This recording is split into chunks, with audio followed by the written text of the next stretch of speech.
Welcome to this edition of Backstage Pass with Lia Chang. I'm your host, Lia Chang.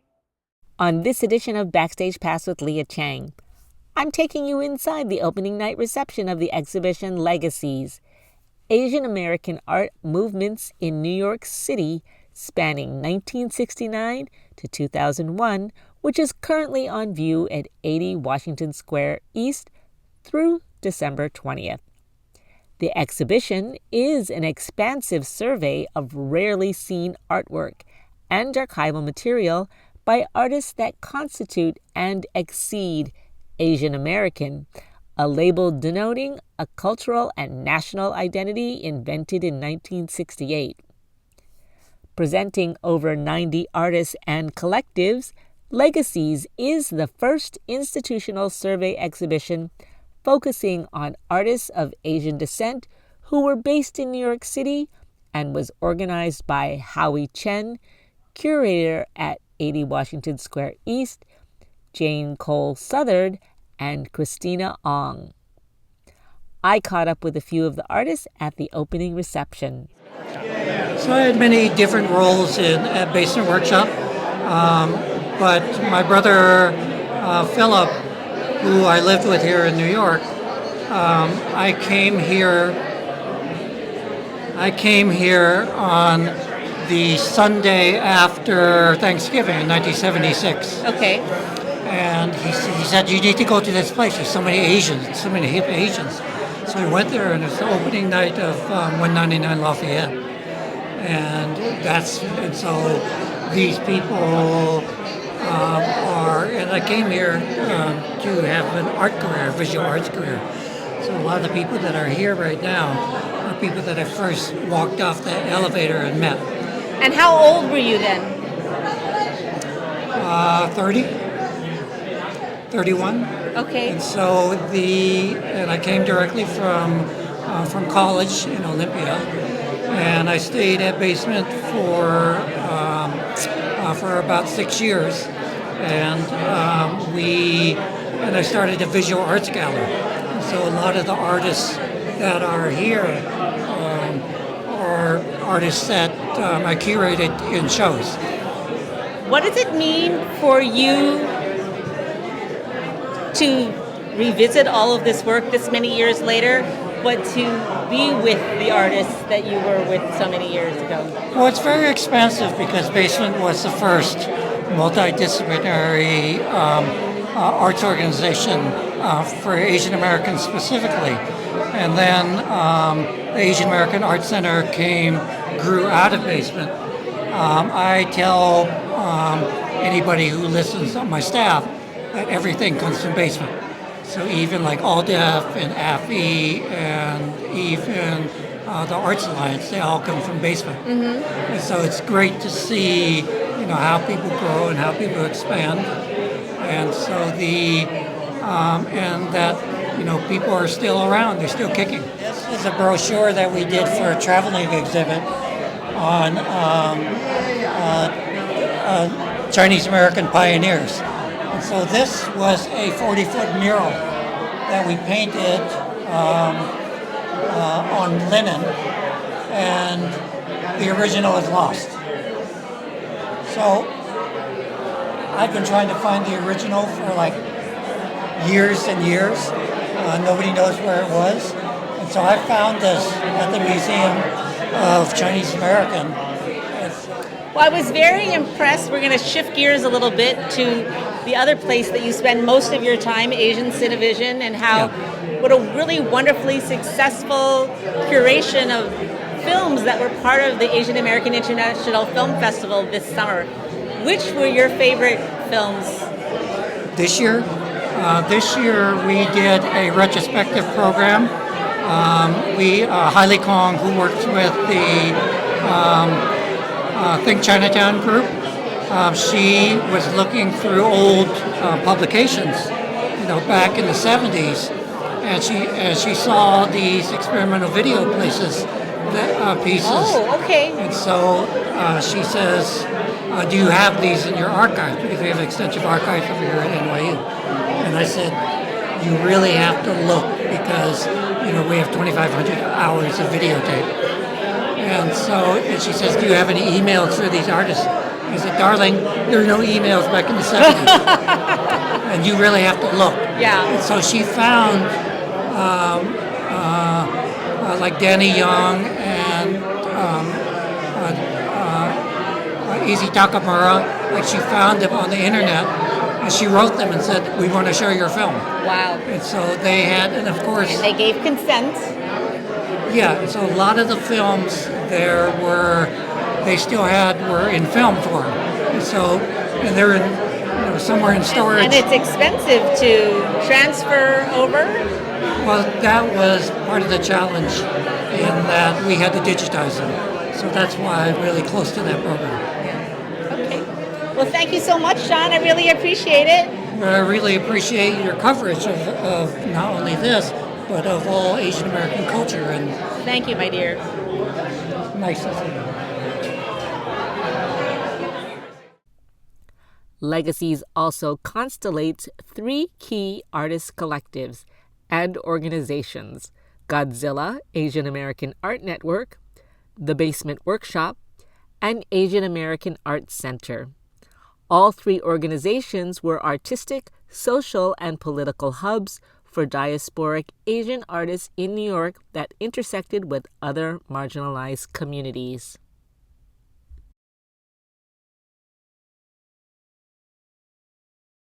And we're standing in front of one of my favorite paintings of Arlan's, but there are so many favorites that I have. Hi, Arlan. How are you? I'm good. How are you, Lia? I'm excellent. How does it feel to be at the exhibition, part of the exhibition? I know Squid Frames did a lot of the framing, but also with this iconic piece. Yeah, well, this piece belongs to George and Marilyn Chu. And what's it called? Let's do it. Let's fall in love. And it's Anime Wong and Philip An. This is the first movie where the Asian guy gets the Asian girl. And nobody has an accent. No one has an accent.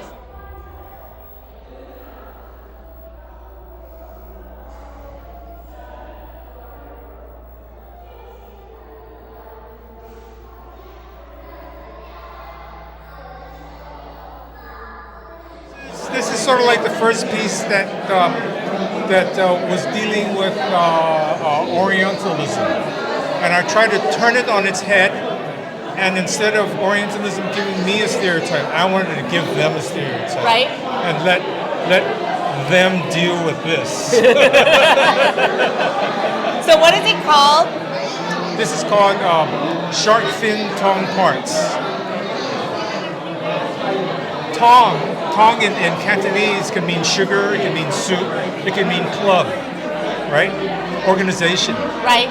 So this is sort of a mixture of all of that. Shark fin tong, so it's shark fin soup, which is, my all-time so good, favorite. Right? And so expensive. You can't even get it. It's banned. Yeah. Shark fin tong parts. So parts has to do with a story that I grew up with in Chinatown. That the tong, after every tong war, the winning tong would take body parts of the losing tong, right. and they would pickle them and have them in their jars. In jars. In jars like this. Well, not quite like this. And so I kept hearing this story, but I knew no one who's ever seen it. When I came to New York, to make your own. Yes, I heard the same stories in New York. So this is what it looks like. This is Arlan's piece. This is a old bone poster. And then my piece was for ping pong ball. And this was the band members. It's one of my favorite pieces. And I don't know if you know Alex Chin, but this is Alex.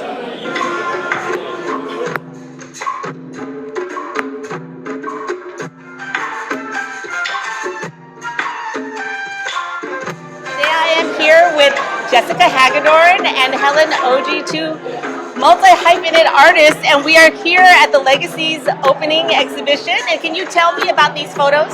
Yes. They're from a wonderful piece we did in 1983 called Beach Fish, and it was done at the Basement workshop on 22 Catherine Street in the gallery. We used the whole space, and Helen Oji was our visual artist at the center of it, but I threatened her that I said, you must, or I'm not going to do this, perform in it as well. So it's her first performance. And what year was it? 1983. 1983. Work with Oh my God, Lori Carlos. and Ching Valdez. Oh my God, I was just talking to Ching. Right? Oh, marvelous. So, What is the study? This is a study, one of the studies that I worked on. so these are so these are your pieces. Oh, no, just this one. Oh, this one here, Yeah. and then all of you are in this. Right. Amazing. So the first opening, we did the performance for a couple of days, and then it was just up as an art wall. Okay. Because the whole point of the installation, which was an installation, was Ching Valdez and Helen installing the kimono, which was around as sort of our set as we were moving through the gallery space. And that was the point. Then it just was there. At first, there are different elements of the kimono, and then we at the end of the performance, the kimono was put together. Wow. So as one piece. And so, what does it feel like for you to be part of this exhibition, this work? I'm super happy. I am too. It's I'm great to proud see. of the piece, and I don't have the actual piece anymore, and I had other studies, but they have a chose little this study. great watercolor, and one of my watercolors in these two photographs. And Alan Takuchi did the documentation, the photograph. So that's the only thing I have are the slides. But it was a great show, and the audience sat on the floor.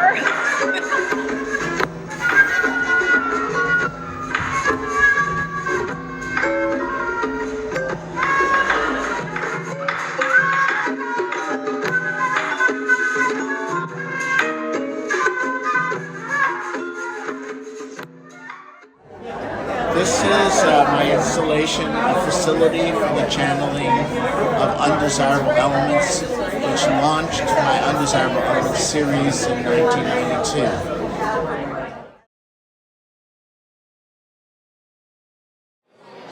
I was working at Basin Workshop in the summer of 1972, and I ran the silkscreen workshop for the kids, and I was just teaching them how to do it.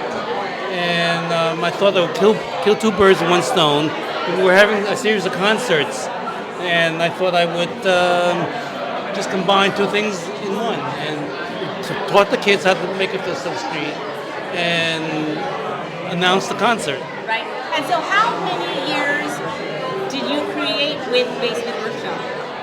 How many years? Gosh, 5. And what does it mean to you to be part of this exhibition, Legacies?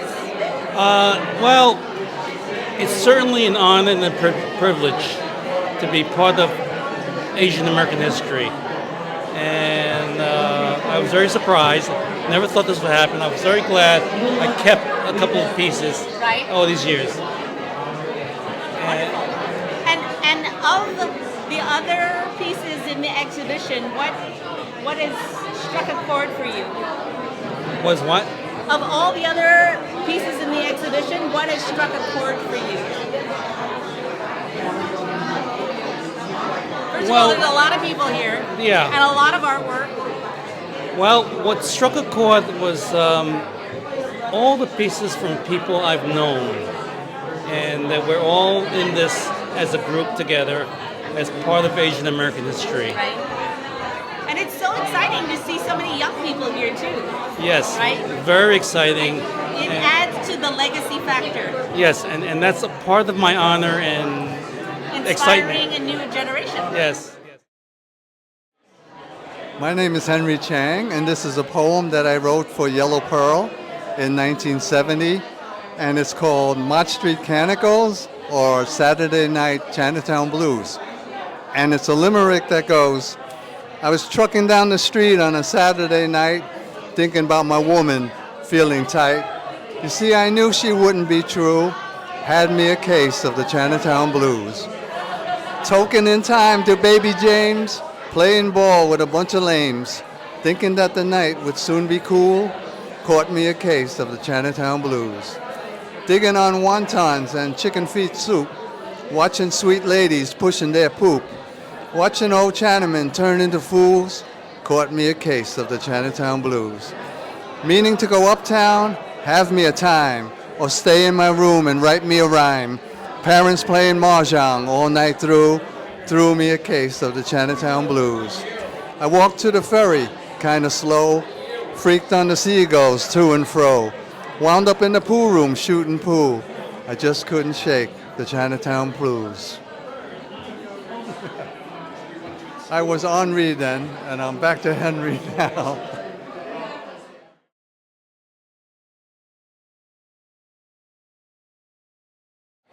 The grand, renewal of basement workshop. I was a Cedar artist in 1977 for 2 years, and I met Teddy Yoshikami, who was a dancer in residence, and she did this wonderful, it's like a bamboo kind of like expressionistic dance, and she was born in an internment camp, and it was really like a dynamic way to express how art merges beyond the Asian American sensibilities. And we worked together later on at the museums and natural history, and she curated, and we were jumping around trying to fight back all the kind of like stereotypes. And you were part of it too, Lia. This is my piece from 1986. It's called Entrance. And I had been making camouflage paintings since about 1985. I got the idea that maybe making paintings based on camouflage patterns was an idea based on seeing things around New York City, people wearing camouflage clothing. The idea of like military clothing in a city seems a little bit odd in a way, but sometimes it's a little bit like, almost like a landscape painting as an abstraction. Right. So I decided I'll just make these paintings, and I also had this idea at some point of I was making sculpture too. And this piece is called Entrance because it's a little bit like what you see when you walk into the entrance of someone's home. Yes. So a lot of times you walk in, there's a landscape painting, there's a vase for flowers, and then there's a table to put your keys on. Right. But this is a little bit like, it's a real painting, but it's almost not a real painting because it's a pattern that I just, used and recreated, but I made the colors very close value. But, I made the paneled wood and I painted it with enamel. And then the vase shape is based on a real vase, but then I took the idea of making it out of steel panels. So it's welded steel and it's perforated steel. Right. And it's six-sided and it's just welded up and painted. And then below that is a table. It's a real table, but I just made it out of plywood and I put molding around the sides and some 1x3, and it only needs 2 legs because it was intended to just be attached to a wall. And the I didn't even notice that. Thank you for pointing that out. Yeah, and then the legs basically are square stock that I used a jigsaw, and I just carved the 2 sides to make it look like turned wood. So it's sort of standing in for the type of table you would see, and the vase you would see, and the painting you would see when you walk into someone's entrance.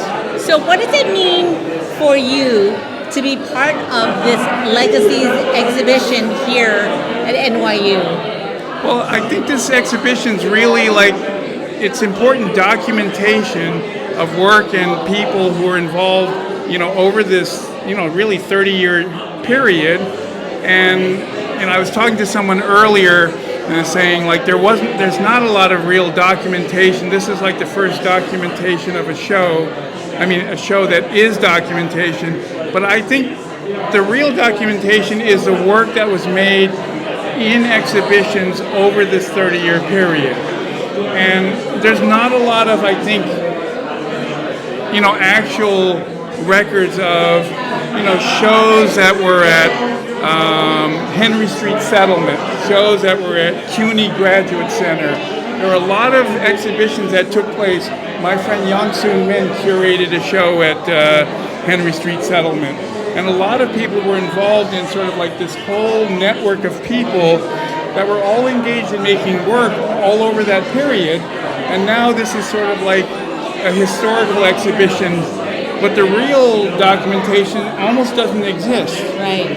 Because we all did all this work and were participating at the time, and we weren't thinking about history so much, we were just making work. So at the time I made this, it was for an exhibition at Basement Workshop in 1986 that was a two-person show with Arlan Huang. And Arlan actually met me in 1982 when I had an exhibition that I put together at the Birdhouse in Central Park that my friend Colin, Lee, and Yang Soon Min and a number of other people were also in. Arlan came to the show, liked, what he saw in that exhibition, said, well, something that's very different from what he does. Maybe you would like to participate at Basement Workshop. And I said, sure. And that's how I got involved in all this. But it's really, I think, looking back, you don't really know how things all connect. And then, Arlan and I were in that show in 1986. It was a month before Basement closed. But part of the reason I named this piece Entrance was for three reasons. The obvious thing is it's like what you see in the entrance of someone's home. Yes. But it was all... It's an etching that I made in 1979, based on a series of prints about Angel Island in the San Francisco Bay, where where Ellis Island. I'm born and raised in San Francisco. Okay, so you must know they were about to burn it down, possibly for a Robert Redford film, right? Before it became a national historical site. But anyway, my father came to Angel Island, and he was recounting how he spent 3 months on the island and was interrogated 3 times. So that's what this print's about. And then there's sort of this iconic photo from Angel Island. I put his face. So that's basically it.